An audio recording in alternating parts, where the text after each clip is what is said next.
Shout out to Coco2005 for sending me this story. And before I even get started, does anyone else besides me think that this guy looks like Sid the Sloth from that movie Ice Age? That's the very first person that came to mind, well, should I say character that came to mind when I pulled up his image. Now that I've gotten that out of the way, let's get into this story. This man's name is Kenneth Duck. Yes, his last name is Duck, but it's spelled D-U-Y-C-K. And this man is from Oregon, and he has admitted to having sexual contact with a horse. Yes, we have yet another bestiality story. Many have come before, and I'm sure there will be many more after it, and they just get more gross and disgusting as time goes forward. A 20-year-old, and this is a rough 20-year-old man, was arrested Tuesday morning for allegedly sexually assaulting a horse outside of Hillsboro, Oregon. Kenneth Duck, a transient who often seen in Cornelius and For the Grove, was arrested for sexual assault of an animal and second-degree burglary. The investigation started on April 19th when deputies responded to a suspicious circumstance called at a home in the 200 block of Northwest 331st Avenue. The homeowner said she went out to her horse stables and found one of her horses tied up in a way that she didn't leave it. She also noticed some of the other items had been moved, but nothing appeared to be stolen.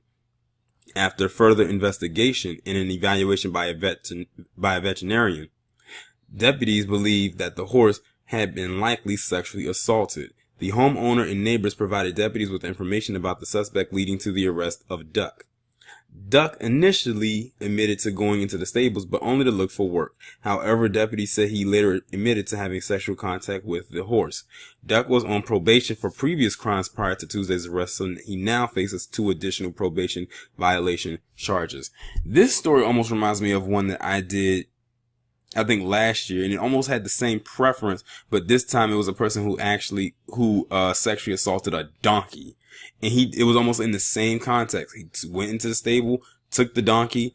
It kind of blew my mind that people actually had a donkey as a pet, but whatever. And he tied it up by the legs so that it wouldn't move. They probably put that band around its mouth so it wouldn't make any noise. And then they proceeded to do whatever, nasty, disgusting things to that animal. And they say that we are the messed up individuals.